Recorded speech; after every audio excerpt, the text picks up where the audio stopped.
1981년 겨울 전라북도 군산 항구 근처 골목에는 바람이 늘 비린내를 품고 다녔다. 새벽이면 생선 상자 끄는 소리, 갈매기 울음소리, 술 취한 선원들의 노랫소리가 한데 섞였다. 그 골목 끝에 작은 백반집이 있었다. 간판은 삐뚤빼뚤했다. 순잔의 밥상. 주인은 32의 여자 오순자였다. 순자는 남편도 없고 자식도 없었다. 대신 빚은 있었다. 돌아가신 아버지가 남긴 배 한 척의 빚, 어머니 병원비로 생긴 빚, 그리고 정 많아서 남들 밥값 못 받은 빚까지. 순자의 백반집에는 이상한 규칙이 있었다. 돈 없는 사람은 먹고 가도 됐다. 외상장부에는 이름 대신 별명이 적혔다. 코 큰 선장. 맨날 국물 더 달라는 사람. 술 끊는다더니 또 온 사람.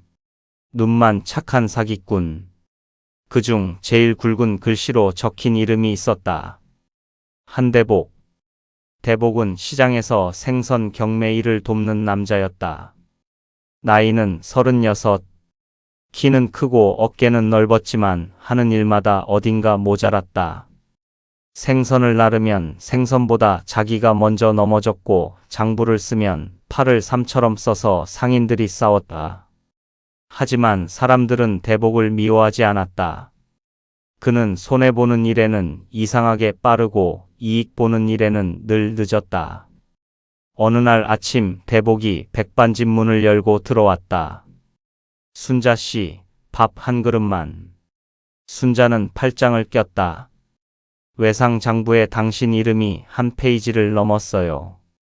대복이 민망하게 웃었다. 그래서 오늘은 이름을 작게 써요. 자랑이에요? 아니, 배려지. 순자는 한숨을 쉬면서도 밥을 퍼줬다. 대복은 밥상을 보자마자 감탄했다. 아이고, 이 집 된장찌개는 장가가도 생각나겠네. 순자가 툭 쏘았다. 장가갈 사람이 있어야 생각을 하지. 대복은 숟가락을 들다 말고 말했다. 있긴 있었지. 순자는 괜히 물었다. 누구요? 어릴 때 옆집 살던 여자애. 그게 사랑이에요? 그 애가 나한테 고무줄놀이 끼워줬어. 그래서요? 남자는 그런 거 평생 못 잊어. 순자는 피식 웃었다. 참 대단한 첫사랑 납셨네. 대복은 밥을 크게 떠먹었다.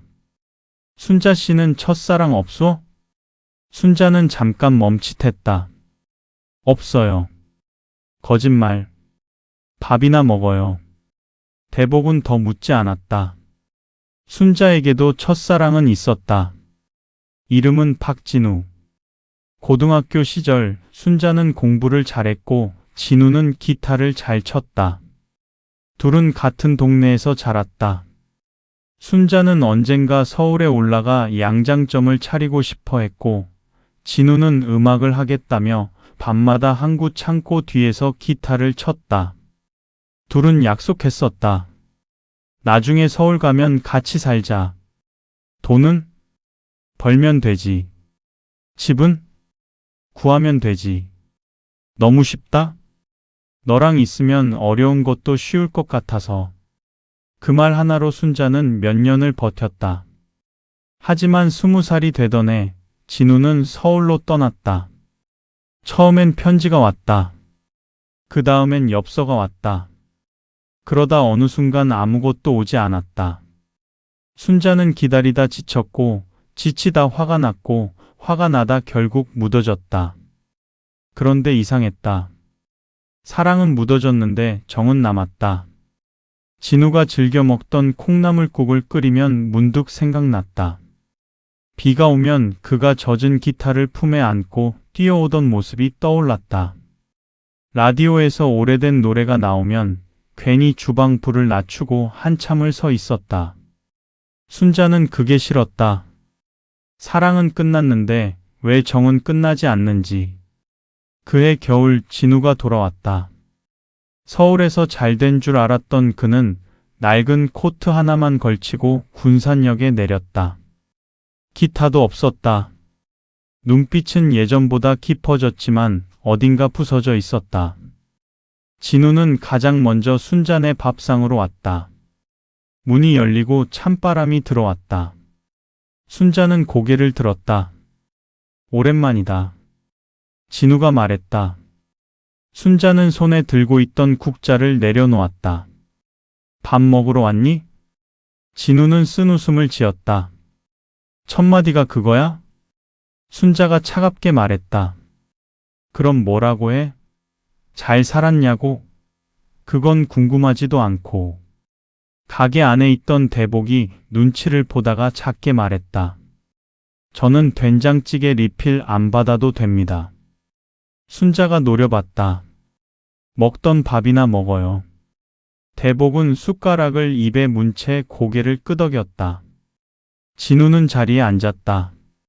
밥 한 그릇 줘. 순자는 아무 말 없이 밥상을 차렸다. 콩나물국, 고등어 조림, 김치, 무생채. 진우가 국을 한 숟갈 먹더니 고개를 숙였다. 맛이 그대로네. 순자는 웃지 않았다. 사람은 변해도 음식은 변하면 안 되니까. 진우는 밥을 먹다가 말했다. 미안했다. 순자는 대답하지 않았다. 그때 서울에서 일이 잘 안 풀렸어. 편지를 쓰려고 했는데 순자가 말을 끊었다. 편지는 손이 쓰는 거야. 형편이 쓰는 게 아니고. 진우는 아무 말도 못했다. 대복은 그 말에 감탄해서 작게 박수를 치려다 순자의 눈빛을 보고 손을 내려놓았다. 그날 이후 진우는 군산에 머물렀다. 그는 항구 창고에서 짐 나르는 일을 했다. 예전처럼 기타를 치지도 않았고 노래를 부르지도 않았다. 순자는 모른 척했다. 하지만 진우가 밥을 굶고 다닌다는 말을 들으면 반찬을 더 담았다. 그가 감기에 걸렸다는 말을 들으면 생강차를 끓였다. 그가 신발이 찢어졌다는 걸 보면 대복에게 말했다. 저 사람 신발 좀 어떻게 해봐요. 대복이 물었다. 왜 내가요? 당신 외상값 까줄게요. 얼마나요? 500원. 그 사람 발이 싸구려입니까?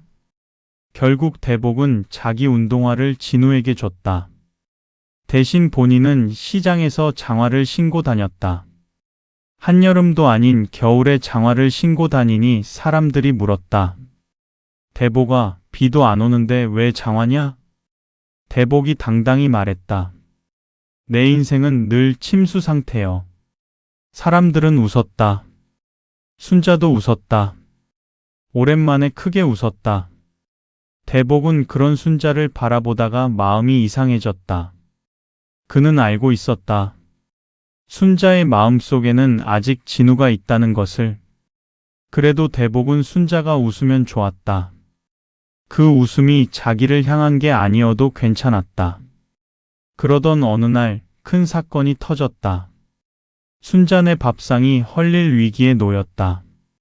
항구 근처 땅을 사들인 개발업자가 시장 골목을 밀어버리고 큰 여관과 상가를 짓겠다고 했다. 순자네 백반집도 그 안에 포함되어 있었다. 개발업자는 순자에게 말했다. 보상금 줄 테니 나가세요. 이런 낡은 밥집으로 얼마나 벌겠습니까? 순자는 버텼다.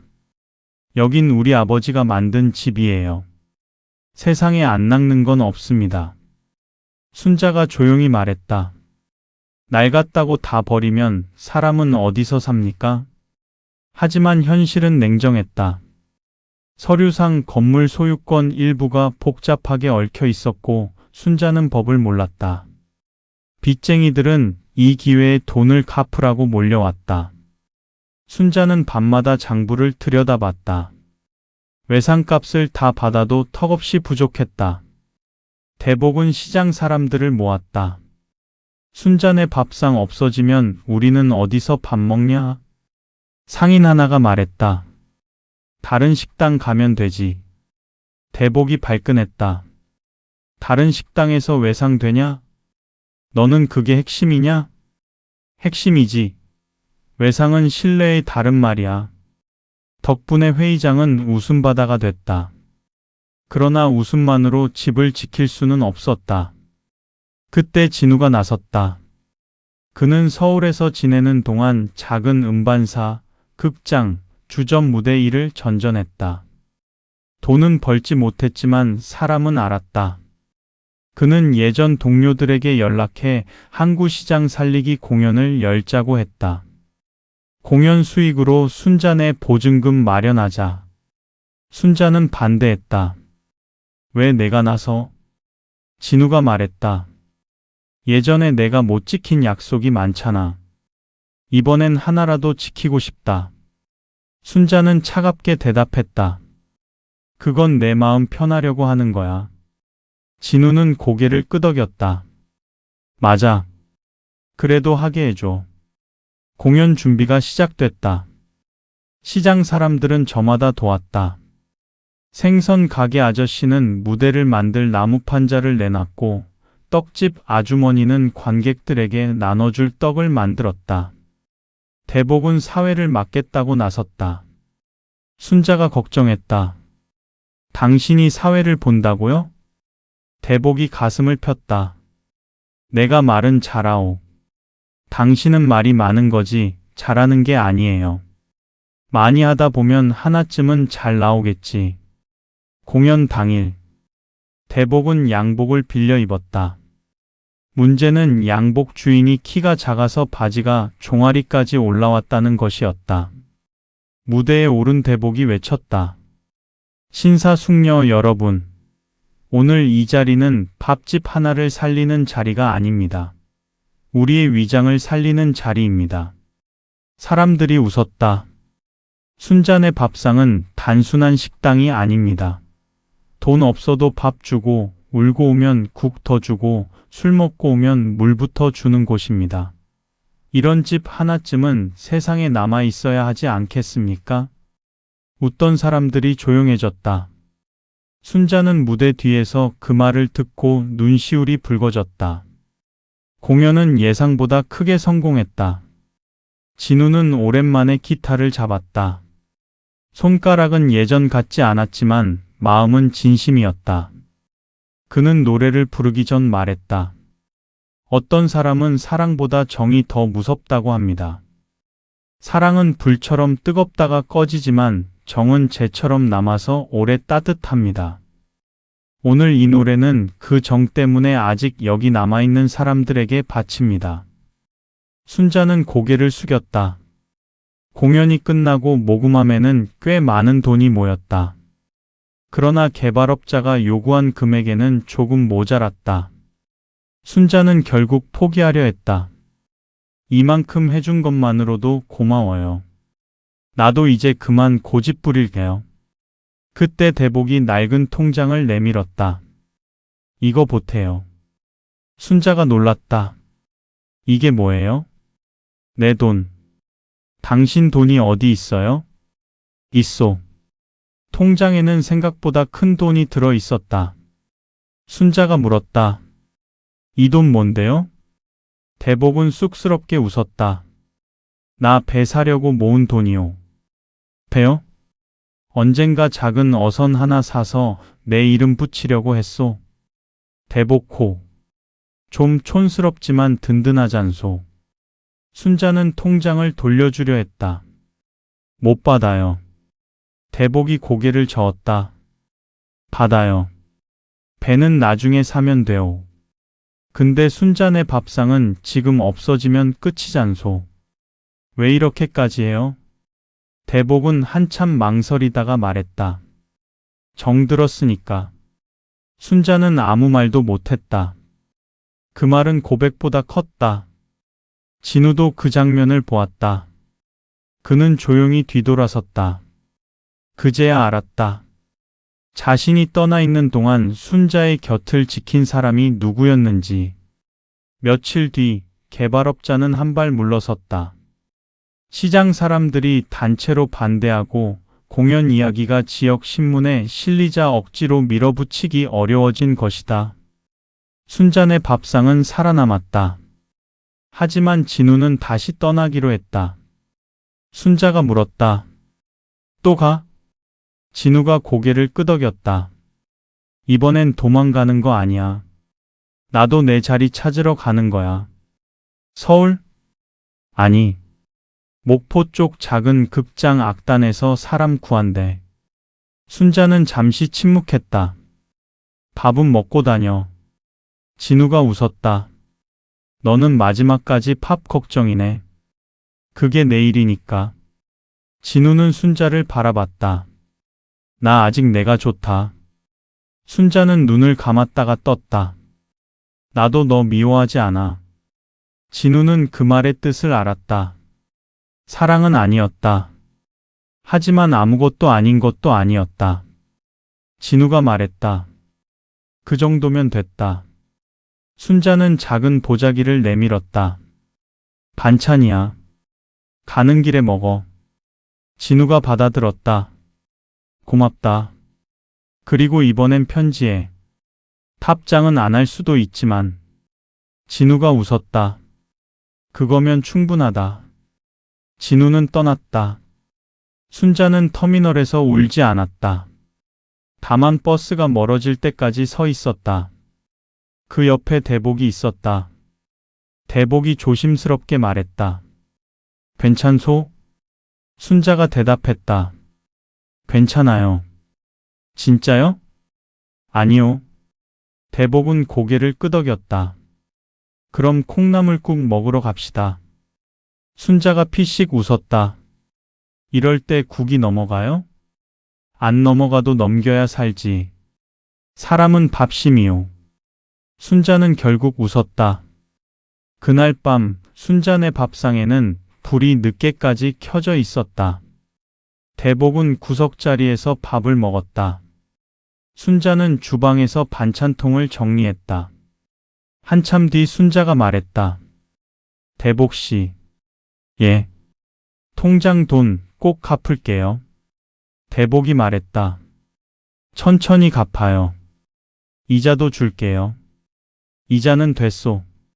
그럼 뭐로 갚아요? 대복은 밥을 먹다 말고 진지하게 말했다.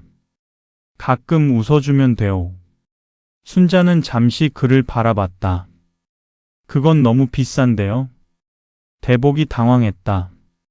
그럼 밥만 웃어도 돼요. 순자는 참지 못하고 웃음을 터뜨렸다. 대복도 따라 웃었다. 세월이 흘렀다. 순자네 밥상은 여전히 그 자리에 있었다. 간판은 새로 칠했고 메뉴판도 조금 바뀌었다. 외상 장부는 여전히 있었지만 순자는 이제 이름을 함부로 적지 않았다.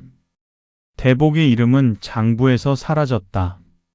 대신 가게 문 옆에 작은 나무패가 붙었다. 대복이 자리. 그 자리는 늘 비어있는 듯 했지만 사실은 늘 차 있었다. 대복은 매일 같이 와서 쌀 포대를 나르고 김치독을 옮기고 손님들 농담을 받아쳤다. 어느 봄날 순자가 말했다. 대복씨. 예. 대복호는 언제 사요? 대복은 머리를 긁적였다. 글쎄. 이제 배보다 식탁이 더 좋아져서. 왜요? 바다는 나가면 돌아와야 하는데 여긴 그냥 있으면 되잖소. 순자는 조용히 웃었다. 대복 씨는 참 이상한 사람이에요. 좋은 뜻이요, 나쁜 뜻이요? 정든 뜻이요. 대복은 그 말을 듣고 한동안 아무 말도 못했다. 그날 저녁 항구에는 노을이 붉게 내려앉았다. 순자는 가게 문을 닫고 대복과 함께 바닷가를 걸었다. 갈매기들이 낮게 날았다. 순자가 말했다.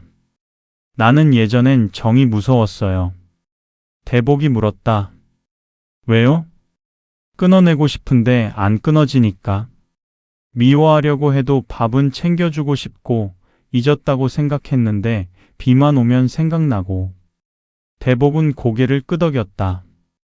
정이 원래 좀 질기요. 고무줄보다 질기고 오징어보다 질기고. 순자가 웃었다. 비유가 꼭 시장 사람이네요. 시장 사람이니까. 순자는 바다를 바라봤다. 그런데 이제는 알 것 같아요. 정이라는 게 꼭 사람을 아프게만 하는 건 아니더라고요. 그럼요. 사람을 살게도 해요. 대복은 조용히 순자를 바라봤다. 순자가 말했다. 나 대복 씨한테 정 들었어요. 대복은 눈을 크게 떴다. 그거 고백이요? 순자가 얼굴을 붉혔다. 꼭 그렇게 물어야 해요? 대복은 한참 생각하더니 말했다. 그럼 나도 말해야겠네. 뭘요? 나는 순자 씨한테 아주 오래전부터 정 들었소. 근데 너무 많이 들어서 이게 정인지 사랑인지 구분이 안 됐소. 순자는 고개를 숙이고 웃었다. 구분 안 해도 돼요. 그래도 돼요? 네. 대복은 바다를 향해 크게 숨을 들이마셨다. 아이고 살았다. 순자가 물었다. 뭐가요? 나 혼자만 정든 줄 알고 그동안 마음이 외상이었소. 순자는 또 웃었다. 대복은 그 웃음을 오래 바라봤다. 항구의 밤바람은 여전히 차가웠지만 두 사람 사이에는 따뜻한 밥 한 그릇 같은 온기가 있었다. 몇 년 뒤 순자네 밥상은 더 유명해졌다. 사람들은 그 집을 맛집이라고 불렀지만 단골들은 알고 있었다. 그 집이 특별한 이유는 음식 때문만이 아니었다. 누군가 외로워 보이면 순자는 국을 더 담아주었다. 누군가 실패하고 돌아오면 대복은 괜히 큰 소리로 농담을 던졌다. 돈이 부족한 사람에게는 다음에 내라고 했고 울고 싶은 사람에게는 구석 자리를 내주었다. 그곳에는 사람들이 두고 간 사연들이 쌓였다. 사랑하다 헤어진 사람, 떠났다가 돌아온 사람, 미워했지만 끝내 걱정하는 사람, 아무 사이도 아닌 줄 알았는데 어느새 가족처럼 된 사람들. 순자는 그 모든 것을 정이라고 불렀다. 어느 날 오래된 편지 한 통이 도착했다. 보낸 사람은 진우였다. 그는 목포에서 작은 음악 학원을 열었다고 했다. 결혼도 했고 아이도 있다고 했다. 마지막 줄에는 이렇게 적혀 있었다. 그때 네가 싸준 반찬 덕분에 길에서 울지 않고 밥을 먹었다. 고마웠다. 내 밥상 같은 마음으로 살려고 한다. 순자는 편지를 읽고 조용히 접었다. 대복이 물었다. 누구요? 오래전 사람. 마음 아프오? 순자는 고개를 저었다. 아니요. 따뜻해요. 대복은 안심한 듯 말했다. 그럼 됐소. 따뜻하면 좋은 거요. 뜨거우면 되고 차가우면 얼지만 따뜻하면 살거든. 순자는 대복을 바라보다가 말했다. 가끔은 참 멋있는 말을 해요. 대복이 으쓱했다. 내가 원래 말이 깊소. 그 순간 대복은 의자에 걸려 넘어질 뻔했다. 순자가 한숨을 쉬었다. 몸은 얕고요. 대복이 민망하게 웃었다. 몸은 아직 연습 중이요. 순자네 밥상 안에 웃음이 퍼졌다. 그날 밤 순자는 가게 불을 끄기 전 외상 장부를 펼쳤다. 빈 페이지에 한 줄을 적었다. 정은 빚이 아니다. 갚지 않아도 마음에 남는 밥값 같은 것이다. 순자는 장부를 덮었다. 밖에서는 대복이 문 앞을 쓸고 있었다. 대복 씨. 예. 내일은 콩나물 좀 많이 사와요. 얼마나? 많이요. 누가 또 속상해서 올지 모르니까. 대복은 빗자루를 어깨에 걸치고 씩 웃었다. 알겠소. 속상한 사람들 배 터지게 먹입시다. 순자는 그 모습을 보며 생각했다. 사랑은 때로 떠나고 약속은 때로 깨지고 세월은 사람을 다른 곳으로 데려간다. 하지만 정은 남는다. 못난 사람에게도 떠난 사람에게도 다시 돌아온 사람에게도 아무 말 없이 곁을 지킨 사람에게도 정은 사람을 붙잡아 매는 끈이 아니라 무너질 때 잡고 일어나는 손이었다. 순자는 문을 닫았다. 간판 불빛 아래로 대복의 그림자와 순자의 그림자가 나란히 길게 늘어졌다. 항구의 밤은 깊어갔고 백반집 안에는 내일 아침 다시 끓일 콩나물국 냄새가 희미하게 남아 있었다. 사람은 사랑만으로 사는 줄 알았는데 살다 보니 정 때문에 버티고 정 때문에 웃고 정 때문에 다시 밥을 짓게 되었다. 그리고 순자는 이제 알았다. 정은 끝내 사람을 울리지만 결국 사람을 살리는 것도 정이라는 것을.